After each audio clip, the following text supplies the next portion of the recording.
Thank you so much, Caitlin. And now I will ask our wonderful YPA member, Salma Sufi, to unmute herself and read the traditional land acknowledgements for Toronto North LIP.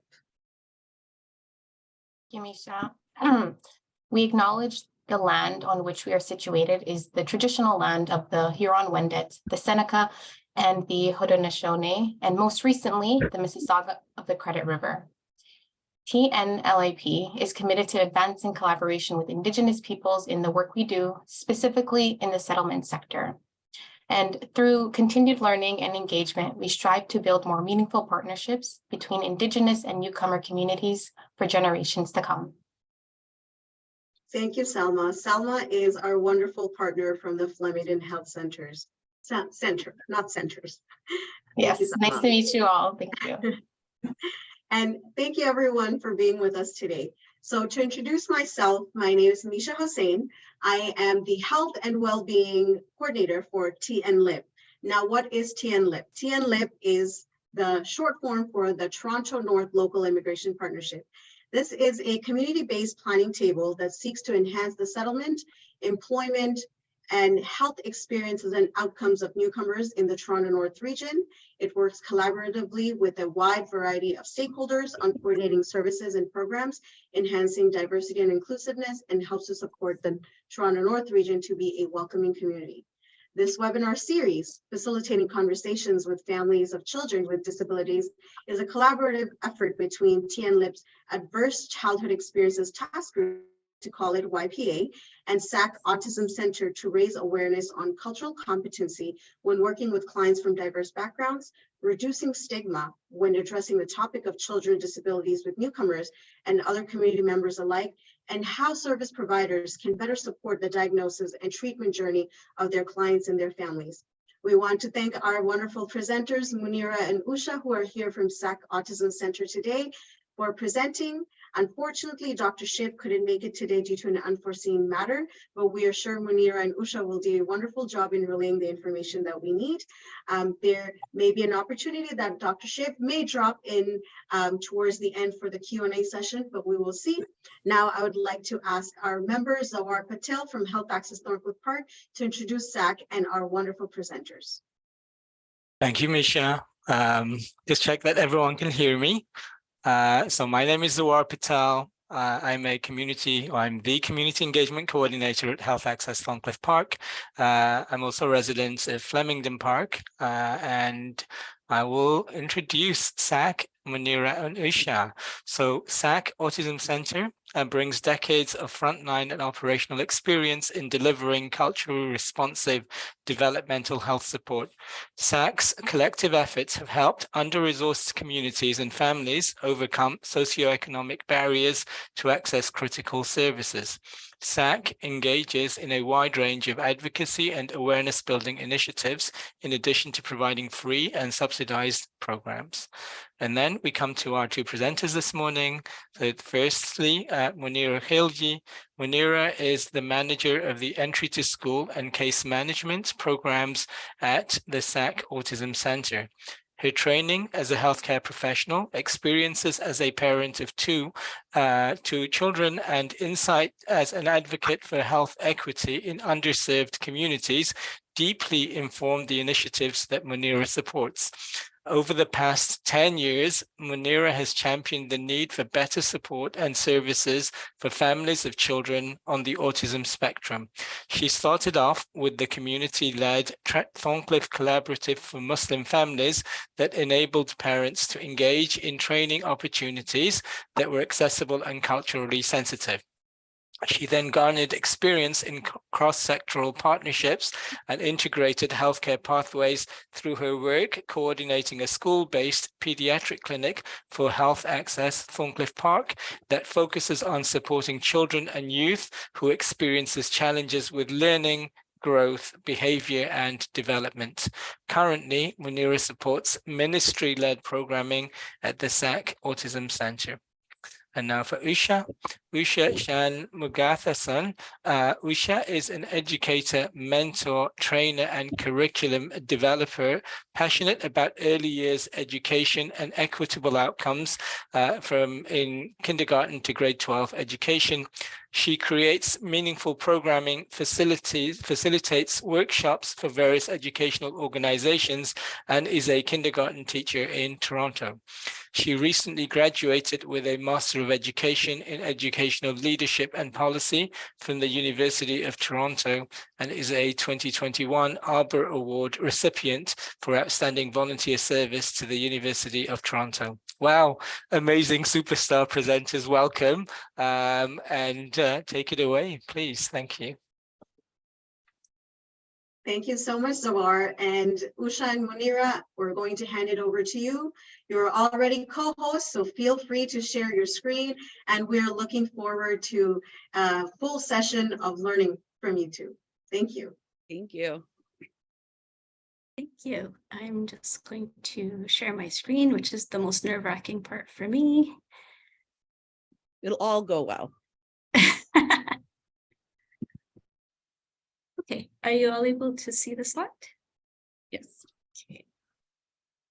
There we go. So first of all, thank you, Zawar, for that introduction. I didn't know you knew all that about me, so thank you. I really appreciate that. First of all, I want to thank everyone for taking the time to join us today. And before we launch into our conversation, I want to recognize and give space that we have plenty of diversity in our audience, and I recognize that each of you may also have experienced or observed the kind of challenges that we'll be talking about. So as Misha mentioned earlier, please do feel free to comment in the chat and share your experiences, and then we'll come back to the chat throughout the presentation. So if you have any questions as well, please feel free to type them there. And also while we're presenting, we might not be able to see the chat. So if you need to unmute your mic and shout out something like "I can't hear" or the sound or something, then please feel free to do so. So Zawar has been kind enough to introduce both Usha and myself. And just while he's not here, I'd still like to give a shout out to Dr. Shivajan Sivabalan, who's a family physician, and he's also the Director of Early Childhood Development and Special Projects at SAAAC Autism Centre. So he's been leading a lot of the cultural competence work that SAAAC has been doing along with Usha. And he also leads the mobile developmental outreach clinic projects that SAAAC is running. And just one small addition to my introduction, which I like to say, I'm not sure if Zawar had mentioned it, but I'm also a parent of two children who have ADHD and learning disabilities, and one of them has autism as well. So that's kind of how I got into this pathway. So in terms of the disclaimer, all three of us, Shiv, who's not here, as well as Usha and myself, we're employees at the SAAAC Autism Centre.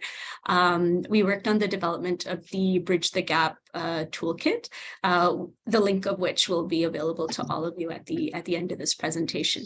And another thing is also that this training it's more of like a tip of the iceberg. It's meant to be a start to our journey towards achieving cultural proficiency. So it's definitely not a substitute for, it's a short piece in a long journey of learning that we all are embarking on today. So we have gone over, I'm appreciative Salma has gone over the land acknowledgement. And then in terms of our mission at SAAAC, our main mission is making autism care equitable for all Canadians. We were formed about 15, 20 years ago, principally formed to aid and empower underserved families living with autism. So we engage in a wide range of advocacy and awareness building initiatives, and we also provide free and subsidized programming. So we do a lot of fundraising as well. So here's a short video to just set the stage for our presentation today. And please let me know if you can't hear it. Children in BIPOC communities on the autism Are you able to hear that? Yes. Yeah. Oh, perfect. spectrum face language barriers, cultural stigma, and financial challenges. Their situation is worsened by a complicated system that results in many not receiving the help they need. If we start understanding the culture experience with autism, we can help reimagine these systems of support so all families can thrive. Learn more by visiting our website.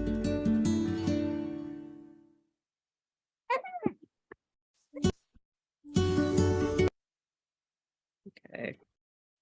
All right. Munira, I'll take over here. Sure, yes, please. Okay, perfect. Hello, everybody. It's so nice to see all of you today. And I can see that in the chat, introductions are happening, so please continue to do that.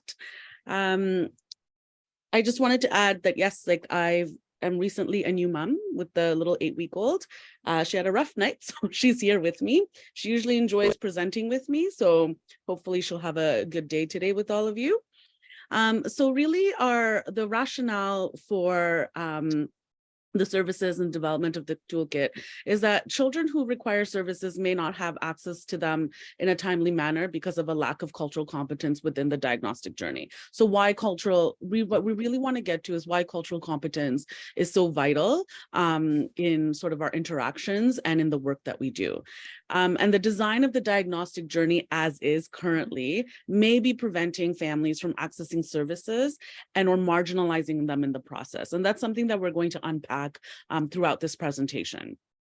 So what we're really advocating for is to have an intersectional approach when we are looking at autism, the diagnosis, the services, and everything. So when we're thinking about intersectionality, we're looking at the intersection of identities, class, gender, sexual orientation, race, and how that impacts the way that we interact with people, the way that the system is designed, in the way that the system is designed that may be preventing families from accessing the services that they need.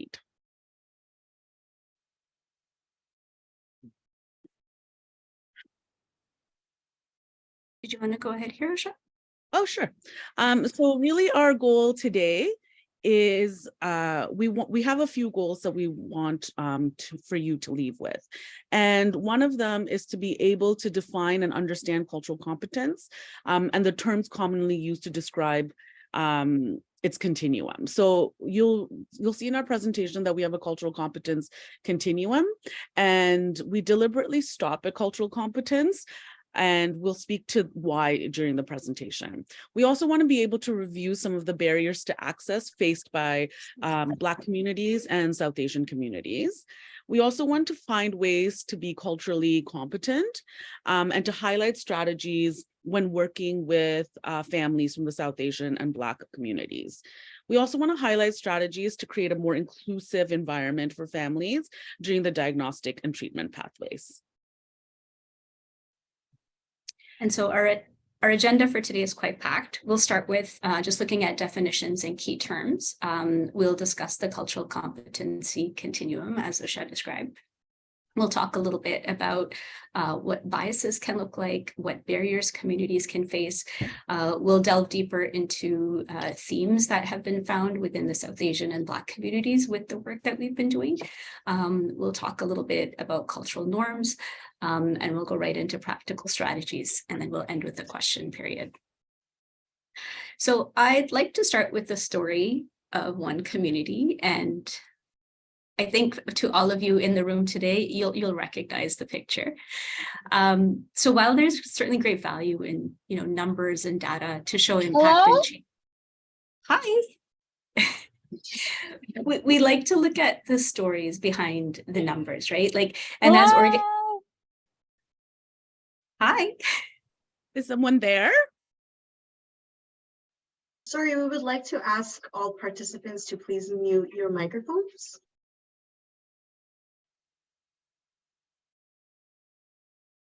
So as I mentioned, as organizations, and especially, I'm sure we've all been through this as we were coming to the close of the fiscal year in March, where we're looking at reports and we're looking at numbers and the number of people that showed up and the number of people that we impacted. But I think it's also important to look at the stories behind the numbers of people that we impact. So the teachings and the learnings that we're presenting to you today are based on experiences that have been gathered over more than a decade of working in underserved, racialized, structurally marginalized groups and communities. So as Zoar mentioned earlier, prior to joining the SAAAC Autism Centre, I lived and worked in Thorncliffe Park. And many of you will understand when I say it tends to come up in the news for all the wrong reasons. And we all know it's a wonderful community with its diversity, its culture, the excellent food. We all know all about that. So I was at an event there fairly recently, and I had a realization that in the community, and again, many of you have probably heard this, one very common, perfectly normal question to ask is, where is back home for you? Or where are you from? Which in other communities might be deemed as, slightly offensive, but in Thorncliffe Park, it's very common, right? And the very commonly used local lingo is, where my back home is and where's your back home, and people commonly refer to their back home. So I realized, having moved out to Scarborough, that my back home in Toronto is Thorncliffe Park. I just wanted to share that. So within our work in the school-based pediatric clinic at Health Access Thorncliffe Park, which was run in partnership with SAAAC at the time and continues to do so. So we supported families who had children with concerns regarding development, attention, behavior, and we met many families that struggled to make sense of how to navigate across the different sectors of health and education and settlement services. And on top of that, some of them faced the struggle of understanding, accepting, and coping with the new diagnosis of autism, while also trying to tolerate, understand, and deal with the associated stigma and sometimes the shame that came from the honestly from the cultural challenges to the diagnosis. And so, working with these families in this complex dynamic, we understood it was important to meet families where they were at. It was important to be flexible. And it was important to tailor our approaches to ensure best outcomes for the children, even if it meant sometimes going against the conventional approach. Our methods enabled us to establish trust within the community and together navigate some really tough challenges. And as we all know through the work that we do, newcomers face a level of challenge to accessing services that is far beyond the average Torontonian. So throughout our presentation, we'll reflect back on our experiences in the Thorncliffe Park community to share what we have learned. And Usha, if I may share, Usha has several years of experience also teaching in the Thorncliffe Park community. So all of us come with a stake in Thorncliffe Park. I also lived at Thorncliffe Park as well while I was teaching there. So I'm very much tied to the community. One of my favorite places I ever taught. Oh, sorry. There we go. So in the experiences that we went through, I wanted to share, some of the questions that went through our heads as we were doing the work that we were doing. And they guided us in better understanding the community and the challenges that they face. So first of all, we talked about, we think about, what systems affect my life? And how do these systems influence how I process and filter incoming information? And how do these systems affect my interaction with myself?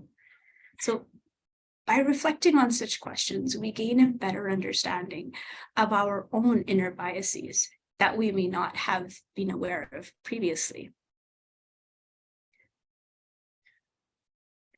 Yeah, go ahead, Usha. Yeah. So one of the things that we want to take you through during this presentation is some definitions and key terms, just so that we have some common language around what it is that we're speaking about when we talk about cultural competence, cultural proficiency, and being on a continuum. So when we look at culture, what we're really looking at is we're defining it as a system of collectively held values, beliefs and practices of a group, which guides thinking and actions in patterned ways. So when you think about it, a culture forms when people with sort of similar values get together. So music often can be a culture. We often think of culture associated with ethnic backgrounds, but what we're really talking about is a group of people that are getting together because they have a collective set of values and beliefs. And these values and beliefs then guides their thinking and their actions.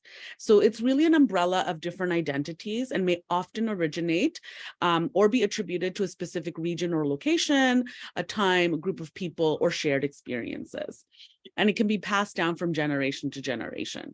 So, when you have an event at home, often, being Tamil myself, we have all these sort of different cultural traditions, right? And it's just been passed down from generation to generation. Like my mother is now passing things down to me as a new mom that she learned from her mother, who learned from her mother.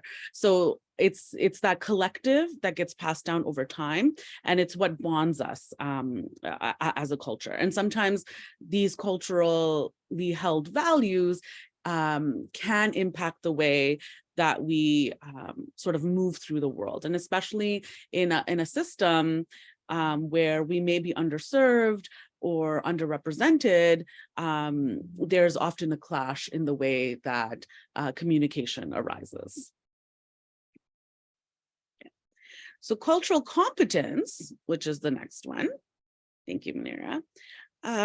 So now that we have an understanding of kind of what culture is, we come to the term cultural competence. So loosely defined, cultural competence is the ability to understand, appreciate, and interact with people from various cultures or belief systems, from a time, a place, a geographical location.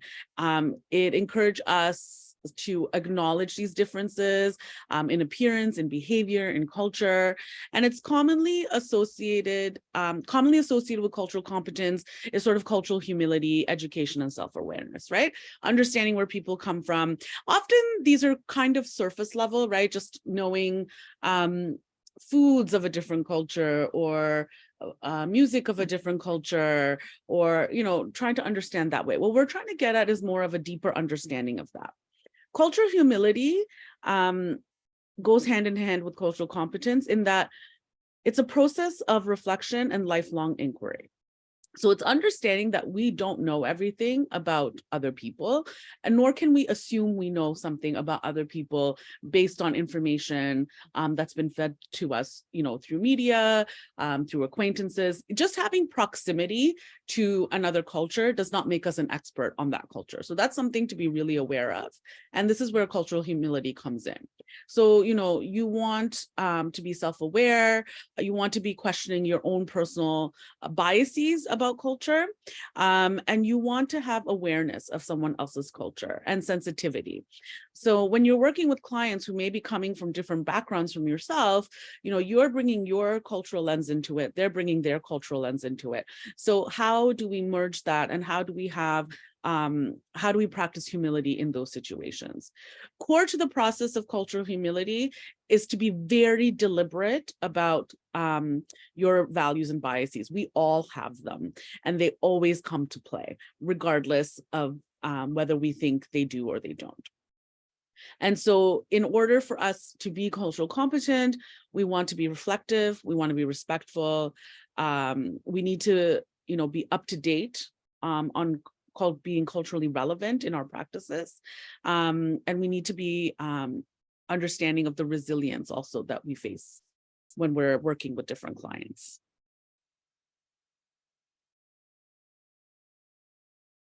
Next, we have a short video introducing this topic.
Okay. And, So we want to take a look at the culturally proficient continuum.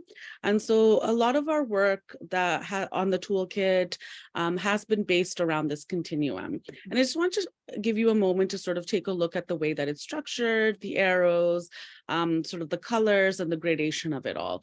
And I think one thing that's really important to remember is that you have cultural proficiency and we're talking about cultural competence. And that's a very deliberate choice.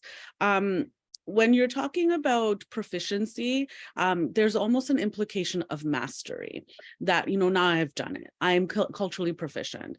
And I think the danger in thinking that is that we think the work is done. We no longer have to think about it anymore. We think we have all the tools under our tool belt. And as we talked about for cultural competence, it's a lifelong process. And so even when an agency or organization or an individual strives towards cultural proficiency, and we're always striving towards cultural proficiency, we have to understand that there's always going to be room for growth. And so where we're kind of looking at is the cultural competence. We're always striving towards cultural proficiency, but we're really trying to get at becoming much better and much more understanding of cultural competence. The other thing to look at as well is that while it looks like a linear continuum, we want to think of it more as a cyclical or interconnected continuum. We can be at different places of this continuum depending on what it is that we're thinking about, right? We may be really great at not being microaggressive or having really checked our biases on things like that. But then as an agency, we then go back and we maintain unfair hiring practices. So, both things can exist at the same time. So cultural competence really is a set of congruent behaviors and attitudes and policies. So they come together in a system, an agency, or among professionals that enable that system. So we're looking at a systemic view and a systemic understanding. Agency or those professionals to work collectively in cross-cultural situations. So to better understand where we are, or where one is in the process of becoming more culturally competent, it's useful to think about the possible ways of responding to cultural differences. So it's important for an agency to internally assess its level of cultural competence always. And the continuum of cultural competency chart really can help you gauge where you are in the process of becoming more cultural competent while you are striving to become culturally proficient, while understanding that that's a lifelong commitment. So we want to kind of take a look at the continuum in sort of smaller parts. So the first one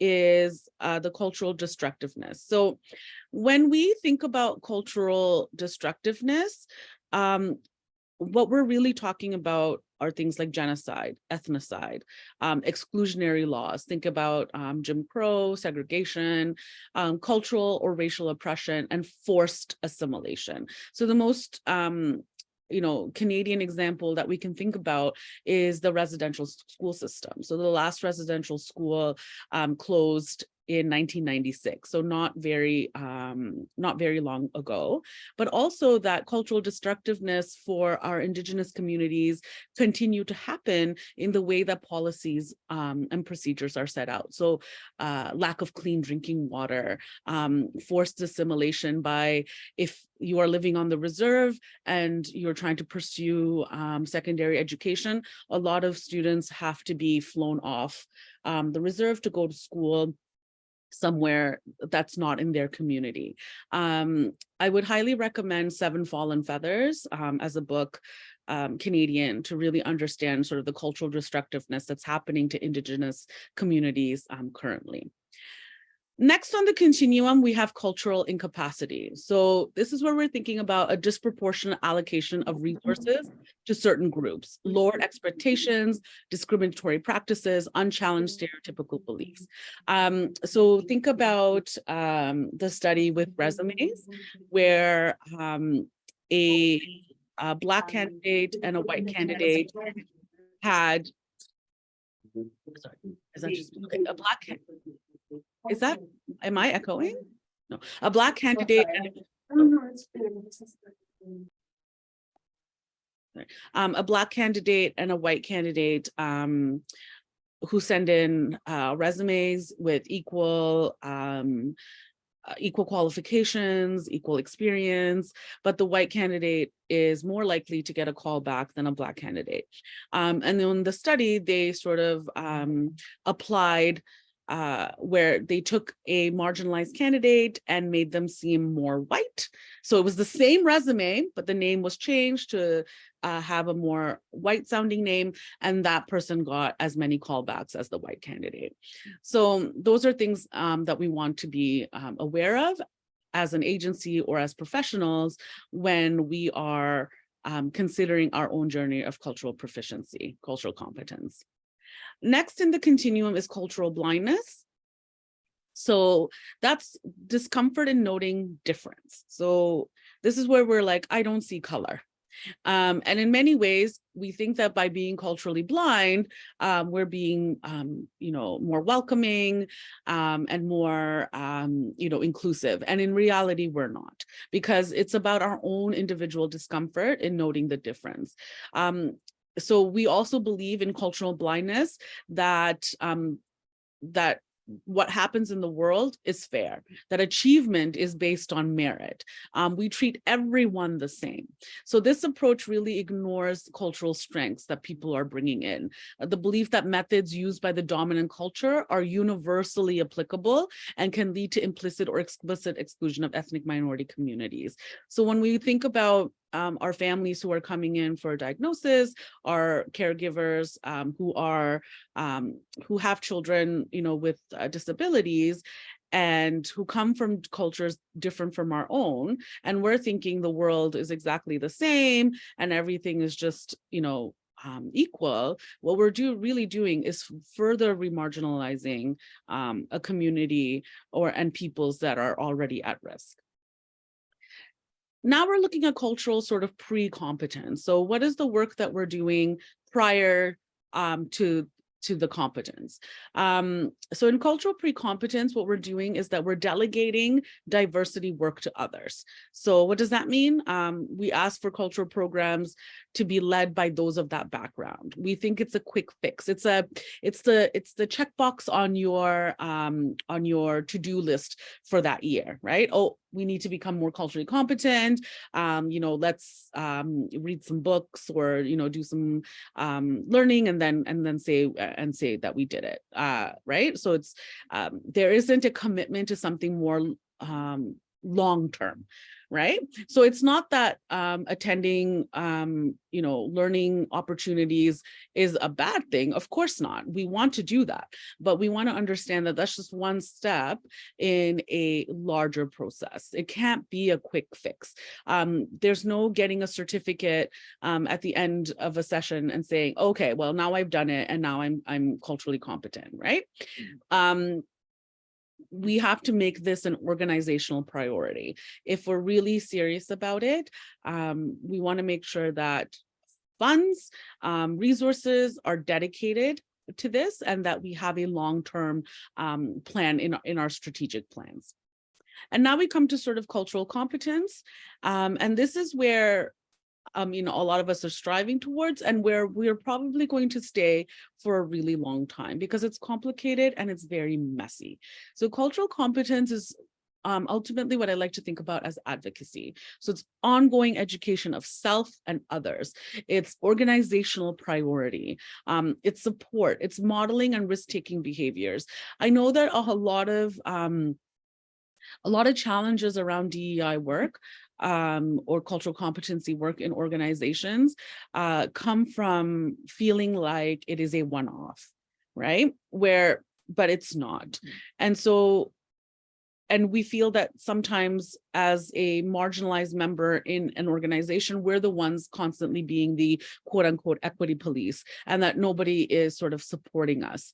And that happens, right? So an organization can say that we are committed to becoming more culturally competent, to being, more diverse, but their actions don't match, the words that they're saying. So in a culturally competent organization, agency, self, we have a vision that reflects multiculturalism, pluralism. We value diversity. We value what it brings. We acknowledge that it's both, hard work, and also academic, right? So there's both of that. There's evidence that we're continually attempting to accommodate cultural change, that you are going to make mistakes, that is going to be inevitable, but it's how you rise from those mistakes that's going to be defining for you. You are careful to understand where there are broken windows in your organization. So are you stepping in when there are microaggressive behaviors? Do you review your hiring plans? Do you have an understanding of the clients whom you work with, not your view of the clients, but who they are in all that they are? And that we realize that equal access is not equal treatment. And then finally, when we're looking at cultural proficiency, what we're striving towards, but understanding that it's not the end, we're looking at interdependence, personal change and transformation, alliance for groups other than one's own, adding to the knowledge base by conducting research, developing new therapeutic approaches based on cultural considerations, and following through with the social responsibility to fight social discrimination and advocate for social diversity. So again, we can be in different places on this continuum at different points. And so it's really about reflecting and understanding and looking at system level changes that we're striving towards cultural competence.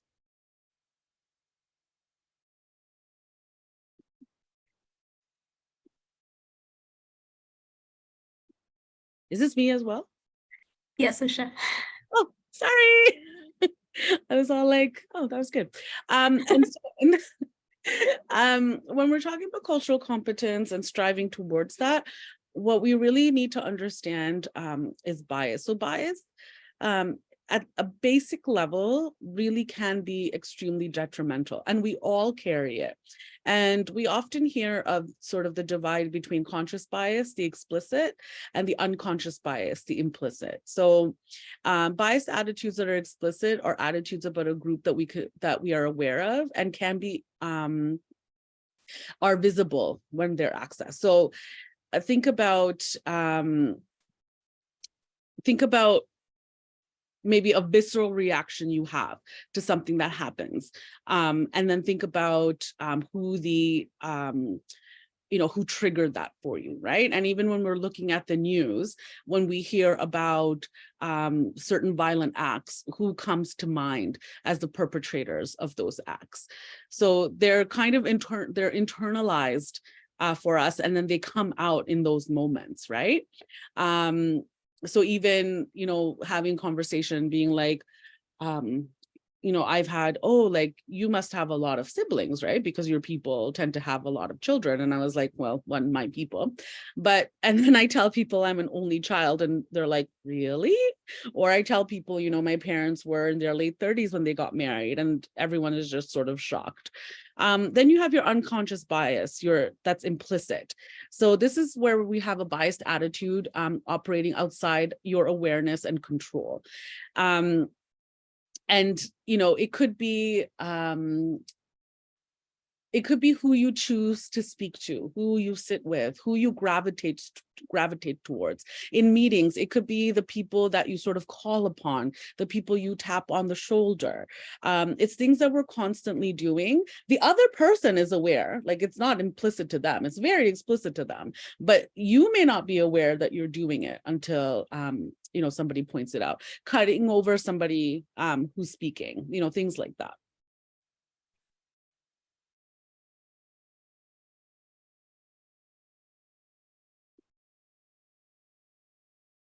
So thanks, Usha, for that. And we're doing this part of the presentation for the first time together. Usha, and I have to say, I'm learning so much from your doing these slides. So thank you.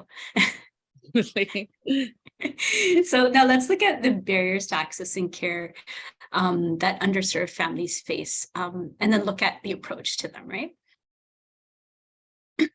So if we look at how families may approach healthcare, and if we think about the communities that we all currently serve, some of this will definitely resonate, that there may be distrust with the healthcare system.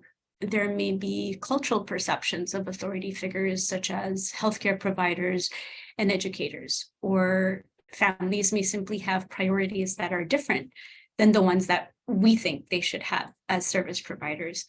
There may be cultural stigma associated with the diagnosis that they're navigating as well. Next, if we look at the barriers in terms of awareness, they may be fairly new to the country, and they may be unaware of the rights they have, and they may be overwhelmed by the complexity of the systems and how they may or may not integrate depending on their previous journeys, right? If we look at the barriers in terms of logistics, there may be language barriers that get in the way of comprehending what good care can and should look like. There may be financial and geographical barriers that get in the way of them accessing care physically as well. So let's delve a little bit deeper into these. Excuse me. So understanding the specific barriers a community faces is the first step in developing better strategies to approaching families. So when we look at language barriers, for instance, we may think that it's simply translating materials, that's enough, but as we all know, it's a lot more complex than that, right?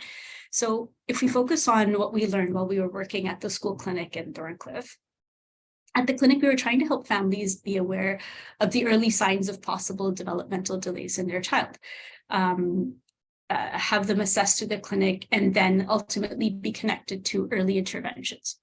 But the typical approaches that we had used in the past, they weren't effective. And during the initial few months, the engagement that we had with families was actually very low. We tried using translated materials, but then realized that for some families, the terms developmental delay or autism is a completely foreign term. We realized that for some in their own first languages, for example, the terms autism and developmental delay, they did not exist. And we learned this with the help of cultural liaisons that worked with us in the community, which is what I started out as and continue to be. So we also realized, as I mentioned, in some languages, and Usha, I'm sure you could speak to this as well, is that the translation, for example, for autism in Tamil, it translates to the words empty mind. Mm-hmm. And so these are the ideas that families had as they were coming into our clinic, right? Another example of how language barriers played a role is that when we were handing out developmental checklists to families to fill out in the wait room. So what typically happens is when Dr. Sivabalan would be seeing patients, then there's a developmental checklist that's handed out to families in the waiting room.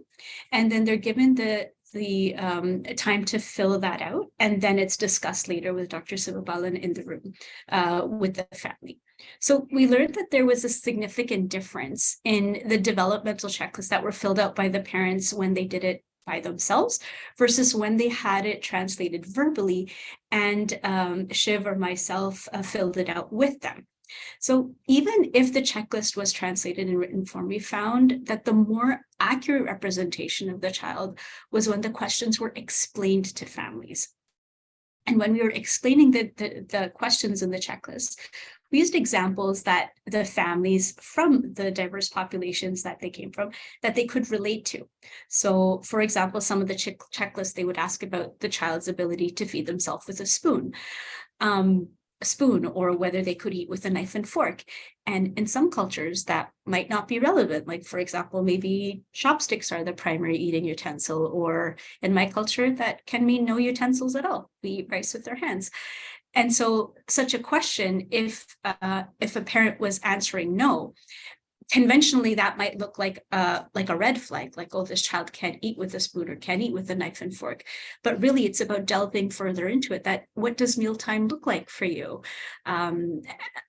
Just understanding from the parent's perspective, what does that look like? Where do you sit? How does it work? And that would give us a better idea. And the other part is also understanding things like, for example, the idea, the question that, can your child eat with the spoon? Can your child eat with a knife and fork? That's looking at fine motor skills. So there are many other things that children are doing from which we can understand what their fine motor skills look like. Like, can they hold a pencil? Do they like to draw on paper? Things like that can help delve into those skill sets. So this experience showed us that the use of structured text and visual representations, they really make a difference. We also tried to utilize images and pictures that represented the diversity of the communities that we're reaching out to. And we found it really changed how families responded, and it changed the richness of the information that we were getting back from families. Another significant barrier that's very common in the communities we serve is often families are unaware of their rights. Families that are new to the, oops, I'm sorry, I'm not sure what I just did there. Sorry. Don't worry, I do that too.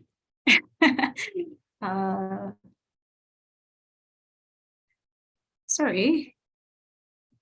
So another significant barrier that the communities we serve often face is that, and I'm sure many in the room today will know, is often families are simply unaware of their rights in the country, right? They are new to the country. They may not know that they have a right to advocate for their child. They have a right to ask for better care. They have a right to question. And they have a right to ask for clarifications when it comes to their healthcare or when it comes to the education of their children, right? And so by informing families of their rights, it not only empowers them, but also helps build it helps them build trust within the relationships they have with their service providers. When we look at distrust within the healthcare system, one example that's very key to me that comes to mind is that within the clinic, and Zohar, I'm sure this is something that you can lean into as well, is at Health Access Thorncliffe Park, looking at the Slovak community that is there in the neighborhood. It's really uncommon, for example, for a Slovak patient to come to the clinic alone. It's customary for entire families to come together for the appointment of one child, and that can mean parents, grandparents, aunts, uncles, cousins. They all come together. And if there's not enough room in the waiting room, then they'll stand outside the entrance. And delving further into it, we understood that they only feel safe when they're together. And part of it is because of the traumatic discrimination that they've suffered before they came to Canada. And from here, I'll hand it over to you, Usha. So in the next part of the presentation, we want to really delve into what South Asian families, caregivers of children with autism from Black communities and South Asian communities have said. So part of the work in the toolkit when we were doing initial research a couple of years ago now, there actually wasn't any literature for South Asian families. And for Black families, the very minuscule research that was available came out from the United States. So we were kind of starting with a very blank slate. And so in speaking with families, in speaking with families, we realized there were a few things that kept emerging as prominent themes in the diagnostic journey. And one of them for South Asian families is that they express that the diagnostic process wasn't very transparent. So they expressed not knowing how to navigate the diagnostic process in terms of what questions to ask at appointments. And one of the families aptly put it as, you don't know what you don't know. They felt overwhelmed with information at appointments, especially when heightened emotions are involved. And And they were also asking for assessments to be explained to families in a way that they could understand. So think about what Munira was talking about in terms of the questionnaire and how walking families through the process in a way that would be appropriate and relevant to them, and what a difference that would make. One of the families even said that they didn't know that the assessment was for autism, and the word autism was only used when the diagnosis was given. So the process itself feels very inaccessible. So which comes to the second part that families collectively talked about was having an accessible process. So they felt that language can be a barrier, even if the family or the listener was comfortable with English. There's a lot of jargon that's used. And so they felt it would really be helpful to have support at meetings, such as a translator, and more specifically, support from someone who understands the cultural context of the caregivers. You know, in order to make the information more accessible, they were like, everything is written, everything is in written communication. And so are there other ways that information can be communicated to them? There was an ask to have avoid using acronyms. They felt that information could be translated so that it could be shared with other family members. So if it is written communication, if it's translated, then they can go to somebody in the community who can explain that to them in a better way. And even when they received the diagnosis letter saying that it was autism, that letter itself wasn't explained to them. So they walk away from the diagnostic process with the diagnosis, but actually don't know what it was. The other theme that kind of came across was on parental intuition and parent advocacy. And a lot of our moms called it mother's intuition. And this is where they felt that when they went to primary caregivers with their, they knew there was something going on, but they felt that caregivers didn't listen to them because there's a lack of credibility about South Asian family parenting skills, right? That it's not seen, you know, on par with sort of the dominant, culture. That diagnosticians didn't value or validate the knowledge that families brought about their own children, and that ultimately it left families researching things on their own. So there was a lot of concerns with the gaps in the system once the diagnosis is made. So the initial 2 weeks after getting the diagnosis was a very hard time for families. And this is where support was sort of needed the most. Class privilege or assumed class privilege was another common theme that our South Asian families collectively discussed, in that, you know, when services or programs or this were offered, they felt that some of the suggested activities for children were not always feasible due to the cost, and families struggled with navigating therapy or further therapy after the diagnosis. They also felt that accessing funding for this therapy was confusing, one, if it was shared with them, and sometimes it wasn't even shared. So it was here's the diagnosis, and then off you go and figure it out. So a lot of families expressed concern about how organizations manage funding and how they put the financial burden on families to pay upfront. So this was a really big challenge for families. And then the one final big theme, or theme 5, was about cultural competence and bias. So families are asking for resources such as videos that are created with linguistic and cultural context in mind to share with South Asian families so the support network understands what autism is. So as Munira mentioned, autism doesn't translate the same way, or there isn't even a word for autism in specific communities. So to have material that is culturally appropriate, that can be shared widely in the community or with families, would be really helpful. And also that there was a lack of representation and cultural competence among diagnosticians. So one family said culture never came up. The doctor was not of the same culture. And so when information was being shared, she said, I was asking myself, being Indian, how do I incorporate this into my own culture? How do I support my child now, you know, in this way, right? And some families said that no one understood culture. So when I came and asked for help, this was way out of my comfort zone. As a South Asian woman, I will do a million things for a million people, but I won't ask for help. So getting the diagnosis was great, but afterward, I felt abandoned.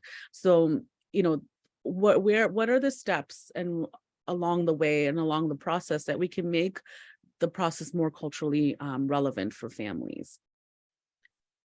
And then we found there were very similar themes for Black communities, which we will get to next. So we want to be able to share a video with you of a caregiver whose daughter is on the autism spectrum. And Baljit Guman is a South Asian father who's also an advocate and an organizer who has an organization himself. And so in his video, he details the challenges of navigating the diagnostic journey within the South Asian community. And we want to show you a small clip of how culture sort of impacts, the way that families respond to the diagnostic journey, to autism, and how culture, is relevant in this process.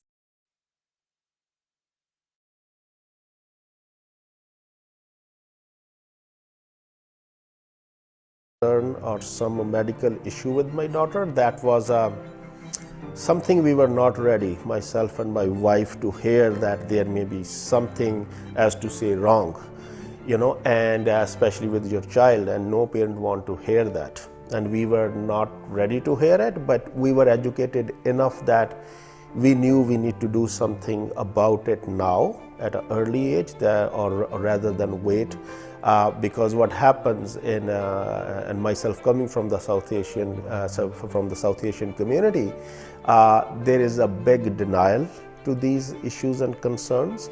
Especially with the disability, and we were not sure if it's a disability. We originally thought maybe it will be just some behavior issue, she's not interested in school, stuff like that. And we were nervous, we were a little bit scared that we are going to go to the doctor, and what if doctor actually does diagnose something, then what? And there's a bigger layer on that. My child being female South Asian, it adds another layer of complication, where if it was a male, it would have seen differently. And we were very nervous going into that appointment. Well, culturally in South Asian, if a guy is have a disability, they would still get better chances, better opportunities, and that will still be from a male perspective acceptable. But when you have a female, they have always been considered at where the female have to one day get married and go to another house, and they have to do these certain tasks and certain responsibilities, and you won't be able to leave her alone. So all those thoughts were running through our mind that time.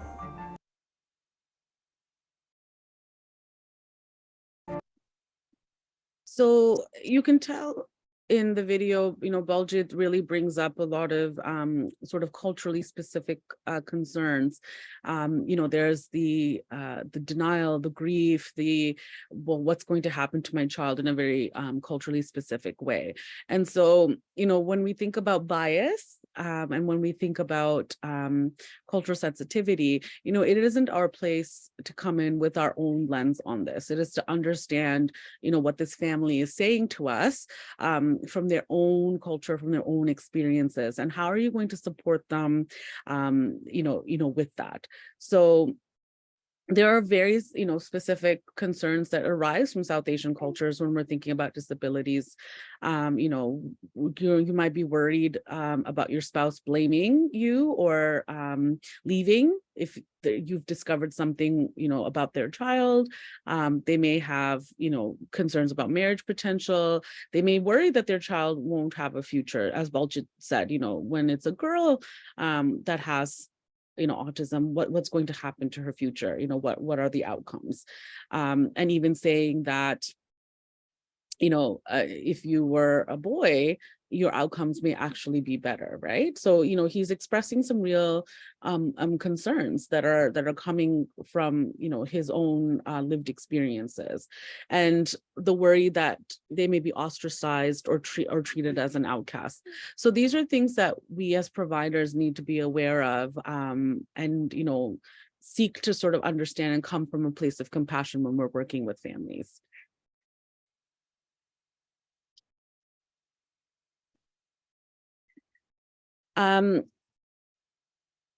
We want to make sure that when working with our families, we want to make sure that we're relaying accurate developmental information, and we want to also protect parents' investment in their children. So there's a fine balance between, you know, treating our families and their concerns and the knowledge they bring with the sort of information that we want to provide them, right? Because families may not know what the appropriate developmental milestones look like, but we also need to understand what, you know, milestones may look like from a culturally specific lens. We want to make sure when we're working with our families, we're checking our own cultural biases, right? And we want to understand what barriers the community is facing. And then we want to also make sure language barriers are being addressed as well. And Munira talked about a really great example of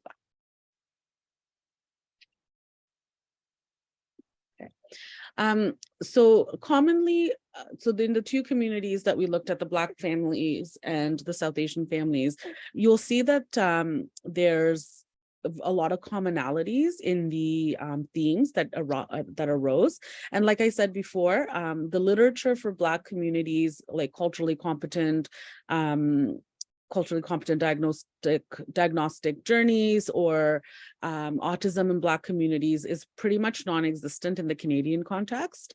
And the literature that was available, the very minuscule literature that was available, was from the States.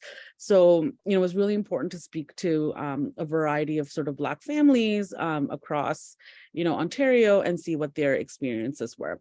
So much like our South Asian families, sorry, let me just pull this up.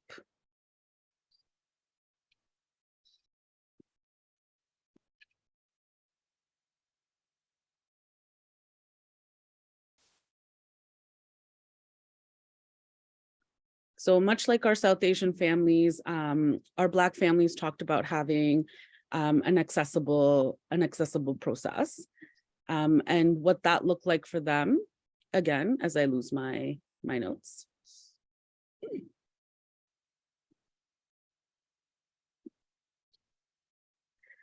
So what an accessible process and transparent process looked like to them was to be able to have step-by-step instructions regarding the assessment process, to have an understanding of what to expect at the appointments, to have reminders regarding the appointments, and to eliminate jargon when communicating with families.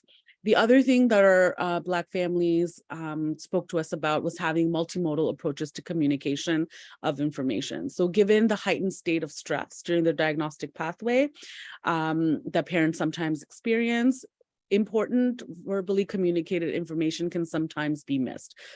So, and also that language can be a barrier. So one of our families said that even with English being my first language, and there were no communication difficulties, but even with that, they found the jargon very difficult to navigate. They found the professional medical terms a little too much. So just having information relayed a way a lay person could understand it in simpler terms would be much better. And that it would eliminate this idea of feeling dumb or inferior for asking. Because for a lot of our Black families, you know, they're fighting the stereotype of being uneducated, of not knowing things. And so they felt that they couldn't clarify questions, they couldn't clarify terms because they were afraid that they would look you know, stupid. And these were coming from our educated families as well. So that's really important thing to understand. Time was something that our Black families talked about. So I mean, this is like a system issue in that there's a really long time, one, to get an appointment, for the initial appointment, but a long time between follow-up appointments to be scheduled until getting the diagnosis. So it was, what do you do in the meantime? So you have long wait times. So what are we supposed to do in that time? So they're saying children need support during this time. So are there programs or general strategies that families can employ to address their child's language and general behavior challenges while waiting for this follow-up appointment? What can be done to support the families in this meantime to provide intervention that is time sensitive and timely, because we know that intervention matters. And in terms of time, families also talked about not feeling rushed during appointments. Often they felt not heard or having their concerns not being validated. So it's really important to have that relationship, with families to talk about these things. Lack of representation and cultural competence, again, came up for our Black families. So they said there was a lack of representation among diagnosticians, support workers, healthcare team, and in the tools used as well in the process, resulting in a feeling of alienation and discomfort.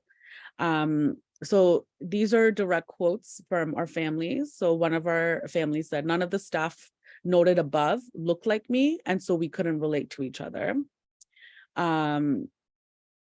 One of our families said, who wouldn't feel comfortable being with someone who gets the culture and possible emotions associated with that cultural lens and upbringing, and how this diagnosis may impact and be felt by the individual and their family.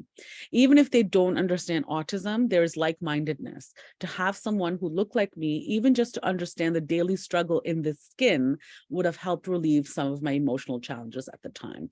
So it was, dealing in this world of autism and disability, but also coming at it from being a person who is Black, and how the intersection of that brought up a lot of anxiety and a lot of emotion.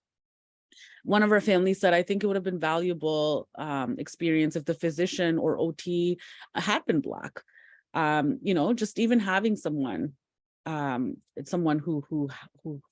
did that. And when we asked what the impact could have been, they said there were so many questions that I had that I couldn't ask the attending specialists because they wouldn't understand or may provide with a clinical response. And I didn't want to ask for fear of looking dumb or uneducated. So this was a real concern expressed by our Black families.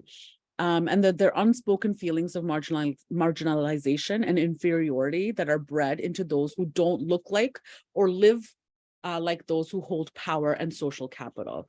So what our family said is that they ended up having to research, information on their own, that they ended up suffering in silence because they just felt so alienated and marginalized.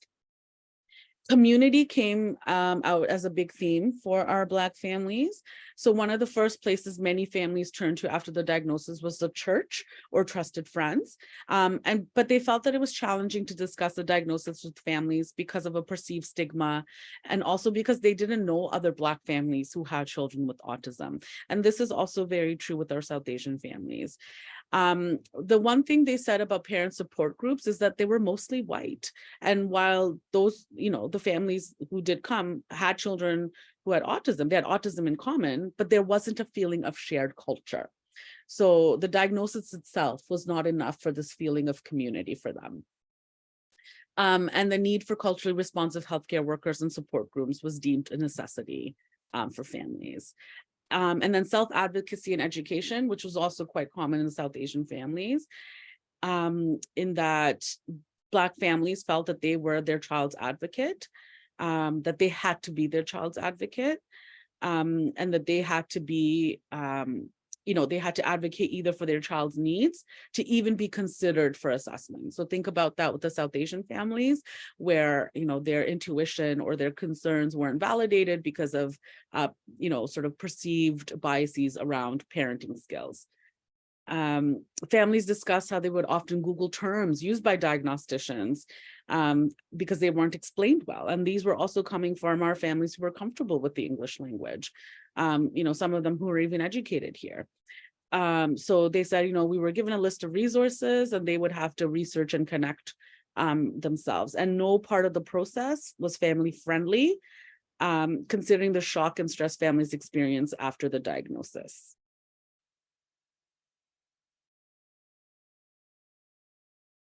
Sure, I have the clip for Sharon and Clovis. Are you okay to do a little bit of an intro before I hit play? Thank you. So Sharon and Clovis Grant were a family that we interviewed for this process. They're educators. So Sharon is a principal and Clovis is a CEO of an organization that support families. And they have a child, a grown child now, who has autism. And, they really talked about how culture and being Black sort of had an impact on them. And it really, because of that, they actually went out and started their own organization to help Black families with children on the spectrum. So you're going to hear some of their thoughts about culturally competent sort of need in this process. Sorry. 1 second, I'll just cue it to where it's supposed to be.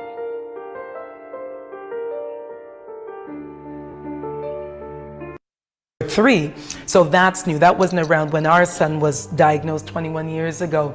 But we wouldn't say he's the highest functioning. He's somewhat in the middle of the stream. He's got some great independent skills, but his language and communication skills are definitely challenged. And I remember watching this video with this Black woman, I believe she was African American, and how she had to fight to get her son a diagnosis because at that time they thought that autism only afflicted white families or white presenting families, and her son couldn't have autism because he's Black. And I remember sitting there crying and feelings of anger and sadness and isolation, thinking, oh my gosh, like, that's ridiculous. So no, that was probably the only connection that I had as a Black woman, was that woman in that video. Otherwise, very few families at the different parent groups and parent information nights I attended. As for professionals, no, white presenting individuals. And just thinking about it, what do you think that could have added the value of having representation when you were going through this? And now, would it have made a difference? Would it have helped in an emotional capacity in any way? There is always a connection when you see somebody who looks like you. You're in a sea in our community, in our city, where you're deemed a visible minority, so you're used to being a minority, and certainly we know the demographics, and often Black people aren't in those professional circles, and so you're almost lulled to accept that reality, and so to be able to see an OT or an SLP, and I won't even go to the route of a psychologist, but it would bring some level of, oh, you know what, I can talk to this person, versus, and again, not a slam on the profession, but it's a very clinical, very, I don't know the right word, but it's just you and me. And there is no bond. No, it's almost like that's the way it's set up to be. Whereas and right now we do have physicians who, actually our son's current physician is Black. And it's such a difference because there is this connection that happens and that rapport, that it's not as clinical. Yeah. And so I think it would certainly make a difference, and especially for bridging that gap between the professionals, the physicians, and the diagnostic folks, and the people, especially getting that diagnosis. It could bring down the stress. It could bring down the anxiety. Yes. But it's just, yet another barrier, and the cultural barrier is one that we shouldn't ignore. Right, 'cause the Did you want to speak a little bit to the video before go to the slide? Sure. So Sharon and Clovis Grant definitely had very passionate, very powerful way to speak about it. And you can tell, and when you think about this, and when you think about the cultural competence continuum, and we think about hiring practices and the system. So one way to really change this is to have hiring practices that are a lot more inclusive, that are a lot more diverse across the board, and to have providers, all of us could be doing better work in becoming more culturally competent, to have cultural humility, but they're also to have staff that is reflective goes a really long way just in terms of that comfort for families. So that's one of the things that Sharon and Clovis definitely highlighted for us and spoke to us about, and that the experience of being Black is a very different experience in society today. And so, we're talking a lot about cultural competence, but we're also, needing to understand, anti-racism and anti-oppression, which all kind of is par for the course for us to become a more inclusive society. Thanks, Usha. Before we move on into the next section, we've gone through a lot of materials. So I'd like to basically ask for maybe if we can take a 1-minute stretch break. Everyone just stand up in your seat, stretch for a bit, because we've been going on for quite a while. So feel free to turn off your cameras, take a minute to stretch, and come back to your screens.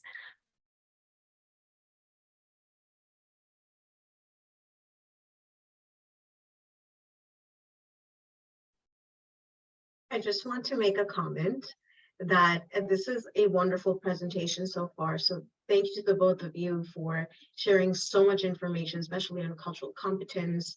And, Munira, you shared about working in the Thorncliffe Park community, and you talked about the families from the Roma community or the Slovak community who would come as a family to seek their support because, they have so many barriers. And I understand, because back when I was a frontline worker, as a settlement worker, I used to go to the Flemington Health Center, and I used on Tuesday afternoons, I remember, support to specifically the Roma and the Slovak community.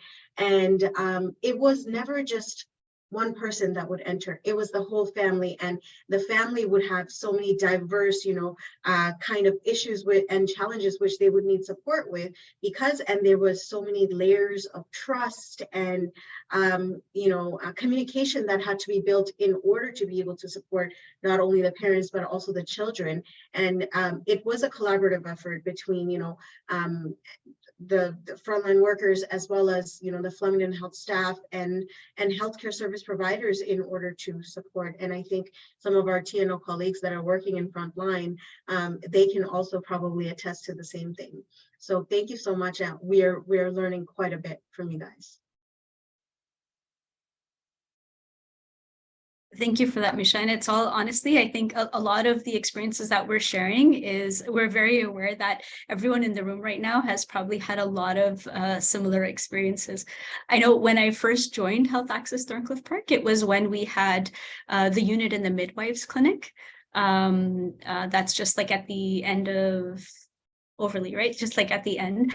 And so I remember my first day there, I'm like, why are all these people outside? They're standing outside because there wasn't enough room inside. And that was my first introduction.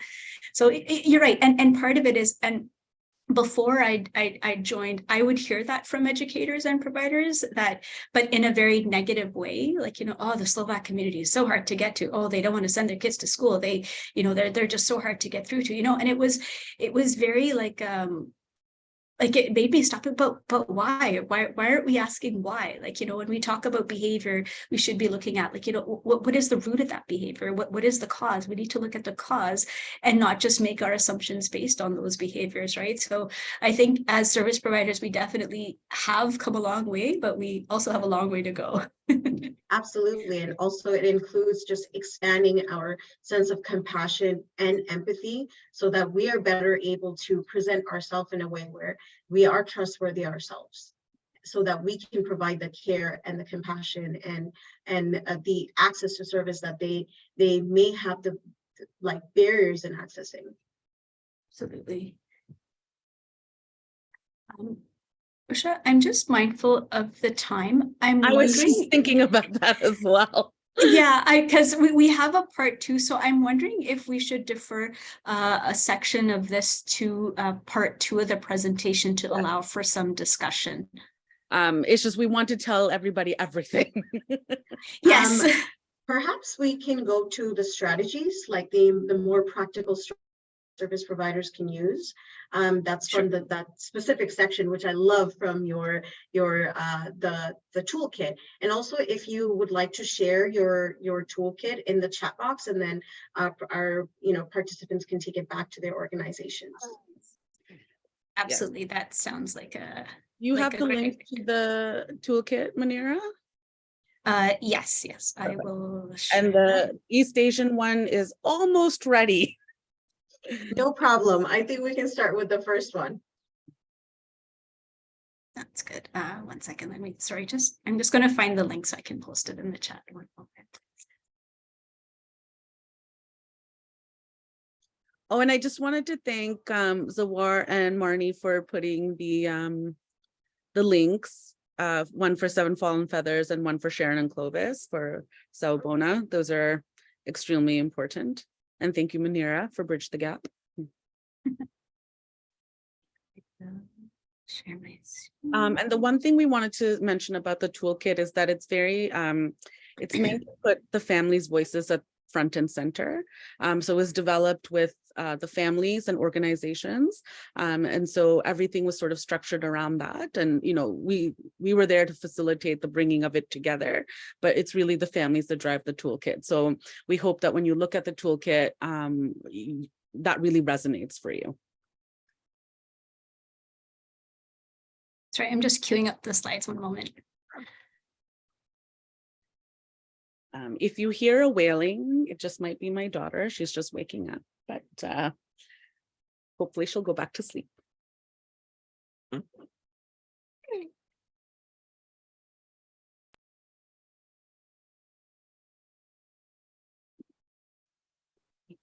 So we've skipped over some parts that we can come back to in part 2 of the presentation.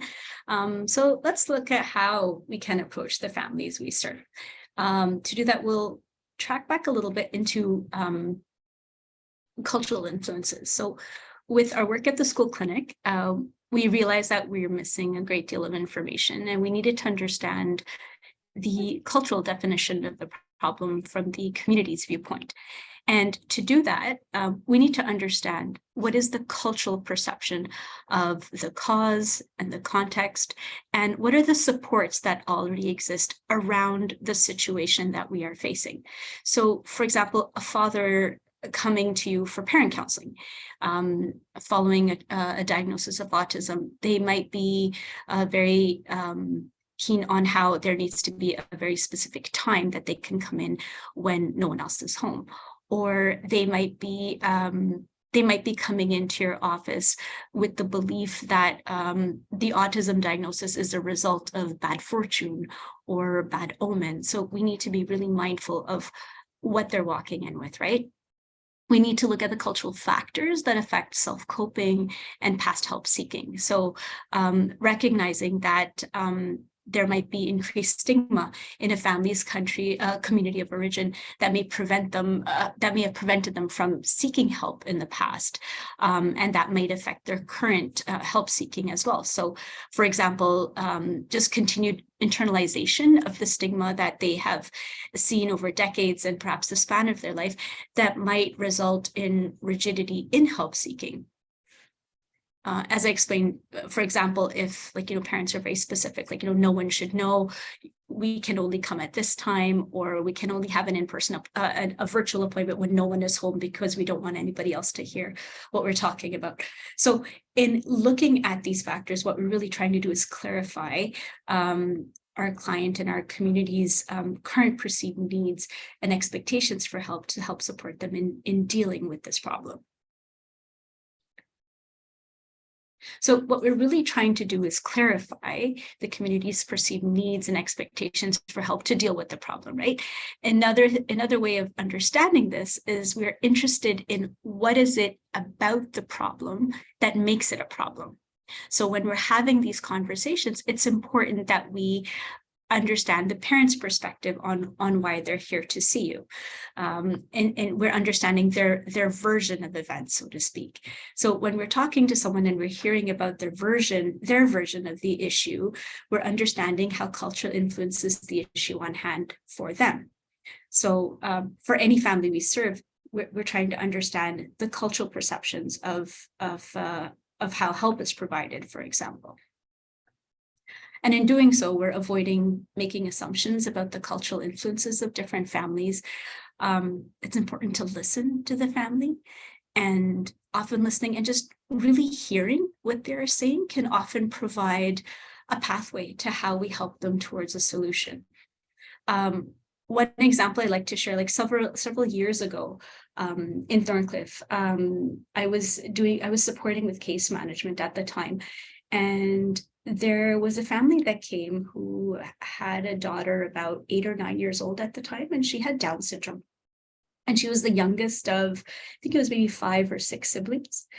And when I was seeing them for the first time, the family had not accessed any funding that they were eligible for their daughter. They hadn't accessed special services at home. They hadn't looked at assistance for children with severe disabilities.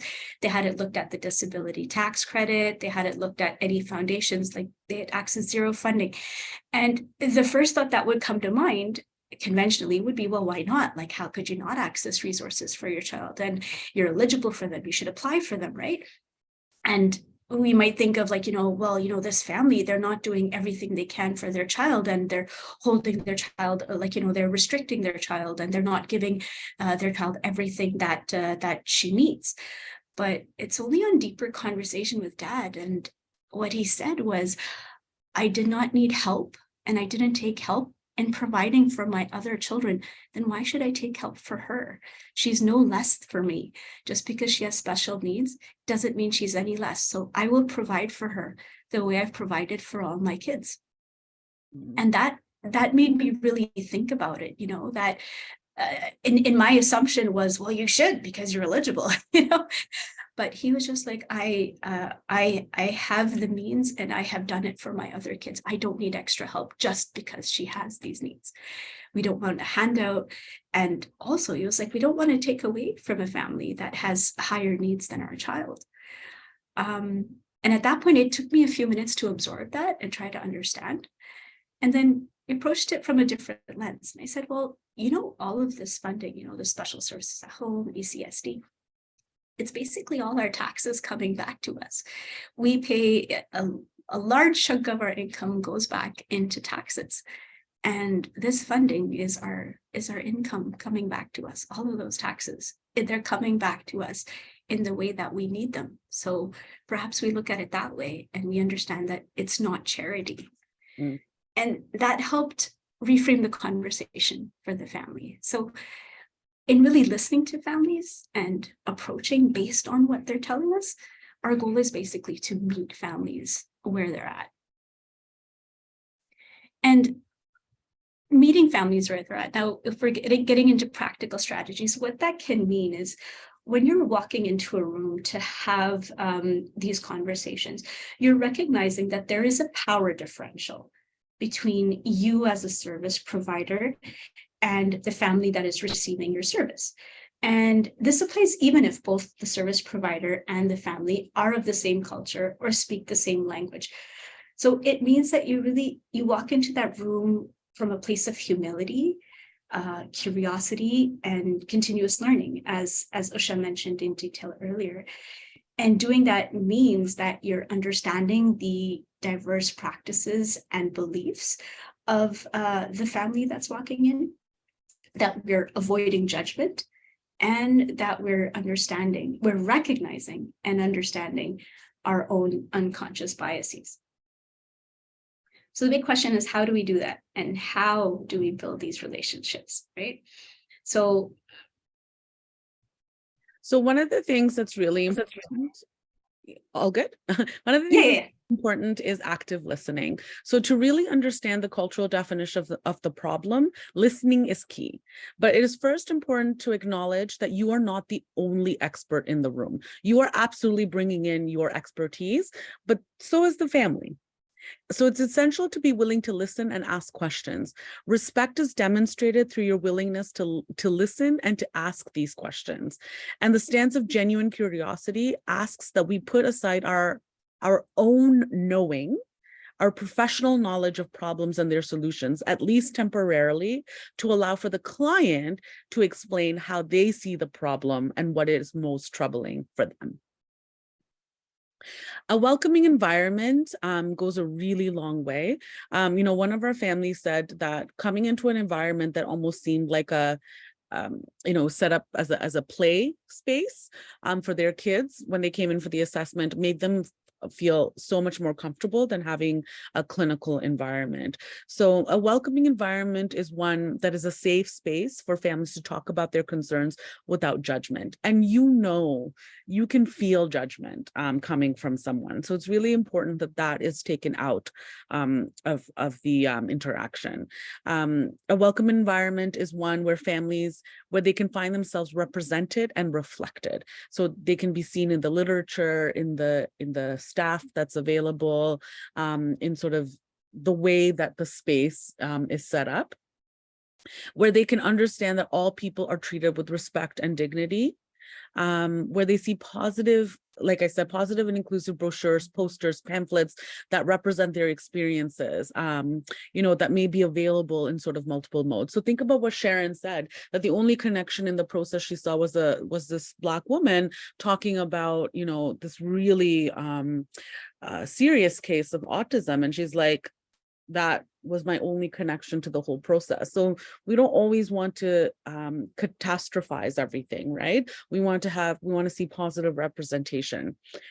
Familiar to families, we want an environment that is familiar to families. So it doesn't have to be a clinic you meet them in. It could be a community space that they're familiar with, such as schools or early on center, a community center, religious institution. These are all spaces that families might feel more comfortable entering because they are spaces that are familiar to them.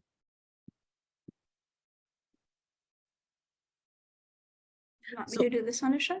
Yeah, go ahead. Okay, so over this presentation, we've also stressed the importance of working with community agencies as we are today, and more importantly, looking at cultural brokers or cultural liaisons. So what exactly are they? I would say it's each of us in the room today, first of all. So cultural brokers are individuals or an organization that have standing within a community and are trusted by the community, right? They serve as a link between the community and family and the program, and they advocate on behalf of the family, and they help us gain a better understanding of the community's perspective and provides context. And what that means is, often, organizations, they can come in and they might hire individuals from the community who can serve as that community liaison. And I mention that because that's kind of how I started the work that I'm doing today. 10, 12, 15 years ago, that's kind of how I started out, is just being that bridge between service providers and community members, right? Helping to do the cultural translation of information in both ways, right? It works two ways. We're helping the community understand the services that are coming in and what that means for them, but also playing a role in helping service providers understand the culture and the social situation of the families that they're serving. And this is something that I actually, I saw a lot of working in the school-based pediatric clinic, because we had a lot of clinicians coming in from the hospital, from where they're very used to, this kind of a bit of a, should we say, an ivory tower mentality, where you're coming in, you're doing your appointments and you're leaving.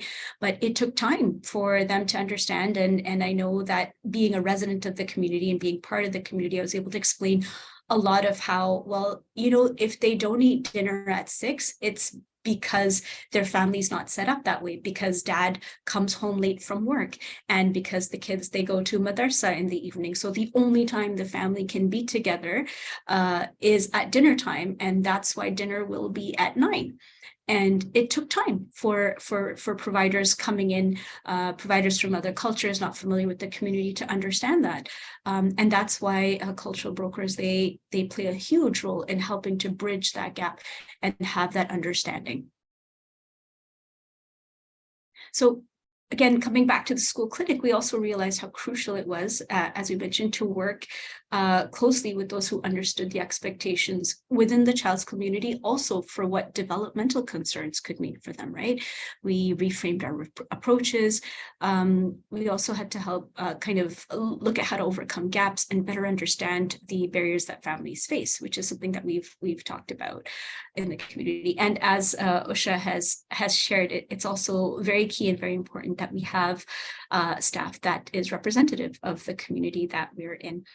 And as Sharon and Clovis also mentioned, it just helps create an environment that allows for inclusivity and openness between the client and the provider. One of the things that's really important when working with families is patience. And patience allows us to build rapport with parents and caregivers and families before we approach them with difficult or complex information, or before we even introduce the idea that their child might need screening. And we have to understand that families may need extra time to process information, right? So it can't work on our timeline. We need to, in order to be culturally competent and responsive, we want to make sure that we're following the family's leads and the family's cues. And it may take multiple attempts to engage with some communities.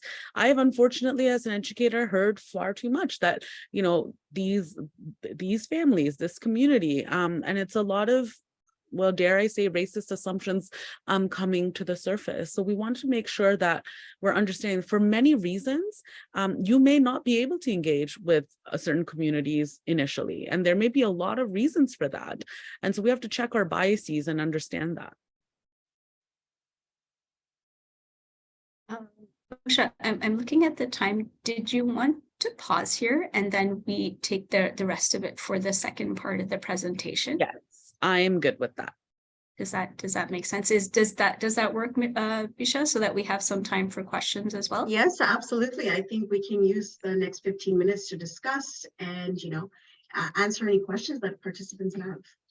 And as Usha said, the only reason we run over time is we want to say everything like all at once today. So. So Munira, one of the questions we received in the chat was, will this presentation be shared? Can we email it? Okay, amazing. So if you could send that to me and I can share it widely with the survey link, that would be great. Absolutely. Does anyone have any questions that they would like to ask the presenters? Okay, no questions. So perhaps I can ask a question.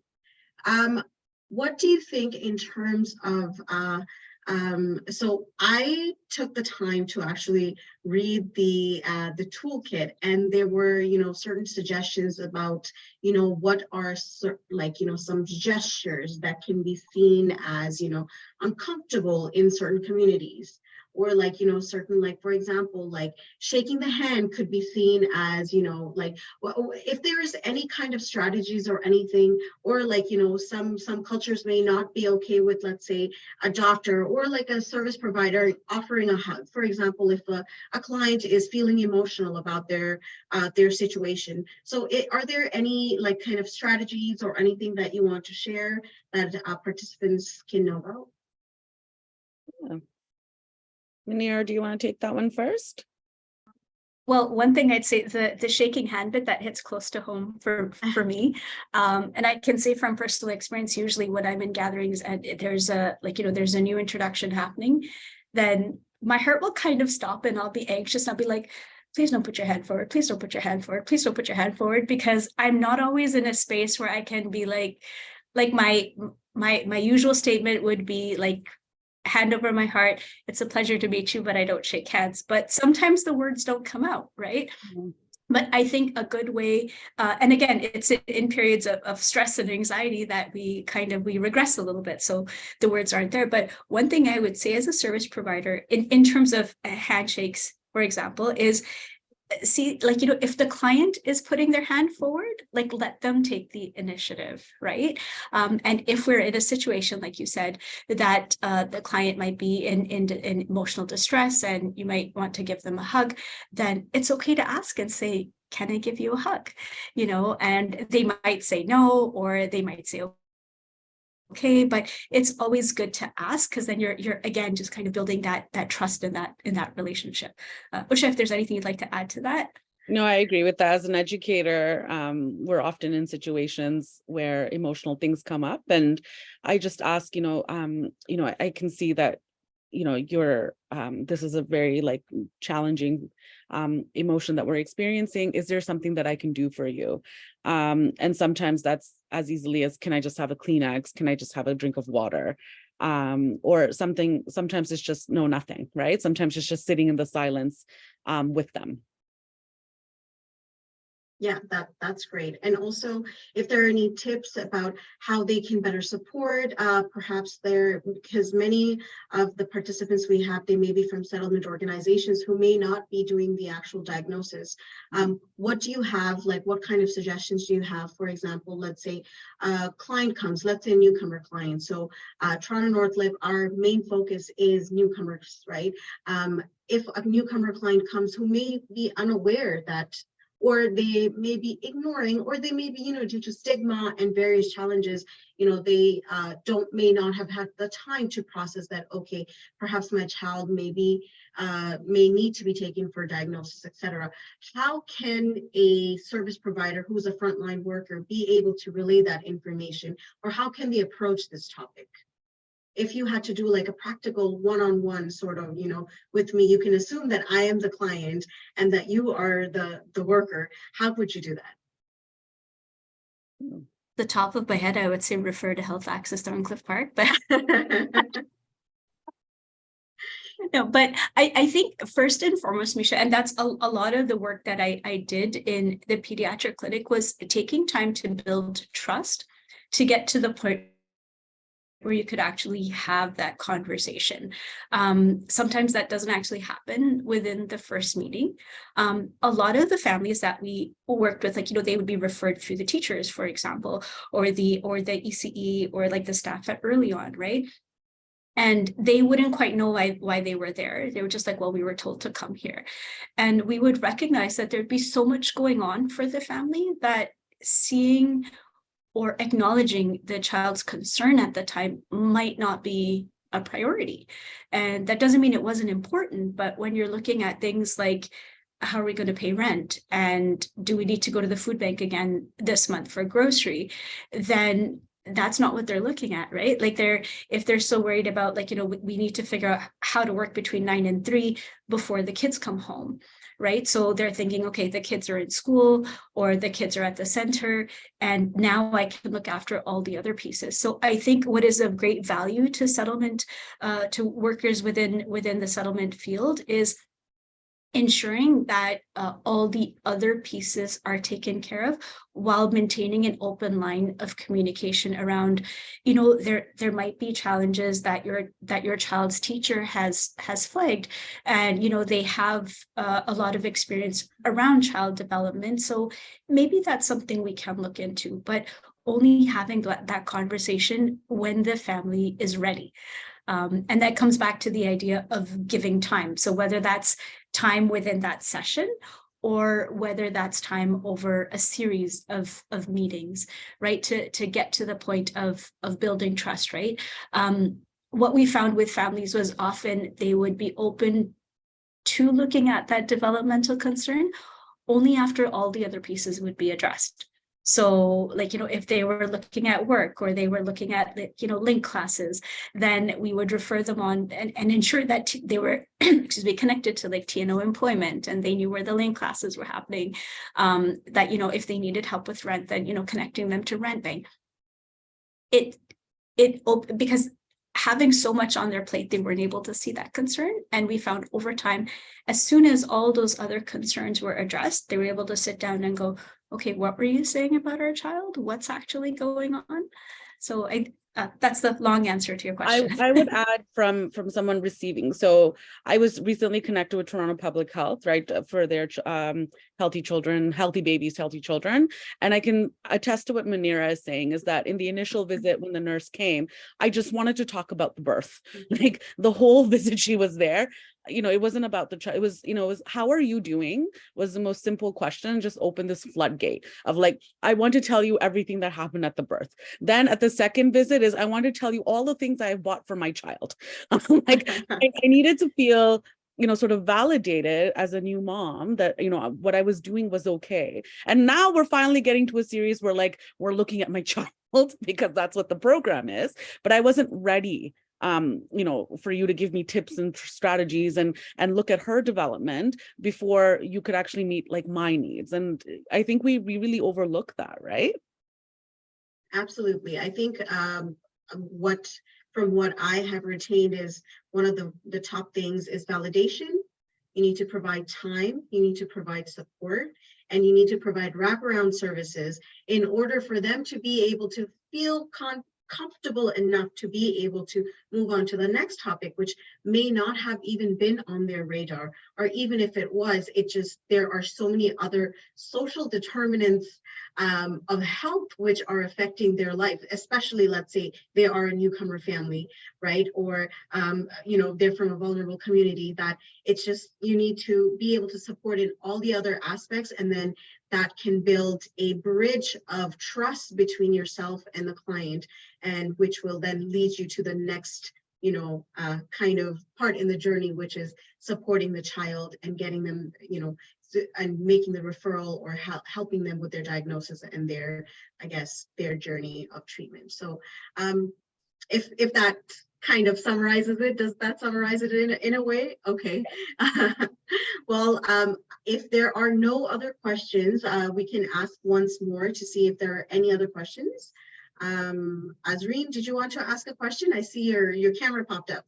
Yeah, I just want to ask a question real quick. First of all, I just want to thank you so much.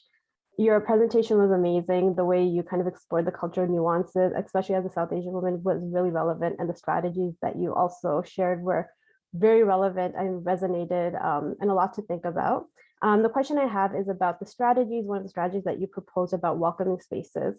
And so you kind of spoke about actually in-person welcoming spaces, creating that as a playground, but oftentimes that these relationships begin before even a client comes in person.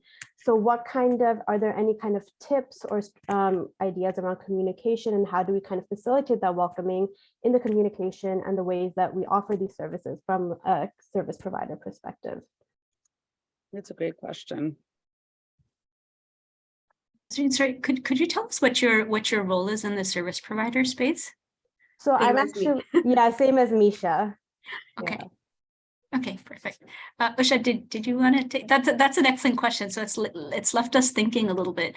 Yeah, I think everything from the way that you do outreach and connecting with families is very critical. And I think it's what types of communications you're sending out and how you're sending out those communications. A lot of times people come to services because of word of mouth, right? Because of experiences that they've had. And so are you able to send out communications that are relevant, that will get to the appropriate hands? So like beyond translation, right? How do you have people from the community spread information about services that you're providing? So for example, as an educator, I can say that a lot of things that we used to do, because I used to work at Fraser Mustard Early Learning Academy, the kindergarten school, and a lot of the programs that we provided that families would attend, and they would tell other families about it. So we want to be able to use our community resources that way to get information out into the community about that, along with our traditional things of like flyers and brochures and pamphlets and things. But your human resources, I think, are the best ways to get information out. And the other thing too is before a family might come in and you're making that connection, is to really find a time that is that is appropriate, that works for them, right? So, when you make that call, to set up a time, it's like, is this a good time for me to speak with you? Is there, like we said, is there a way to connect somewhere maybe that isn't sort of the agency? Do you have the time? Do you have the capacity to have this conversation with me? And I think, showing that kind of patience and that kind of reverence sort of for families goes a long way, in doing that. Because even now, like I find, I'm apologetic that I can't take a call or that I can't, and then it fills me with stress and anxiety. And so when someone tells me that, it's okay, like we can reschedule this or we can speak at another time, that's really sort of helpful, right? And it's also in the ways that you approach the conversation, in that you're not forcing a connection. You don't want to force that connection. You don't want to be like, well, I am like this too, or I've come from, like, sometimes we think that by sharing something in common with families, it'll create that connection. And sometimes it does, but also we wanted to make sure that it's an authentic connection, right? I said, so those are some of the strategies I can think of off the top of my head. Usha, sorry. Another piece, if I could add to what Usha just said, I know what really helped, like in terms of, like, if families are coming in, for example, for one-on-one appointments, then like a phone call beforehand really goes a long way. For example, in explaining, like, what to expect over the next couple of appointments, or what to expect over the next couple of sessions, so that when they come in, they're prepared, firstly, and they know what to expect. And secondly, again, it builds that trust that, hey, I'm here to let you know what's coming up next.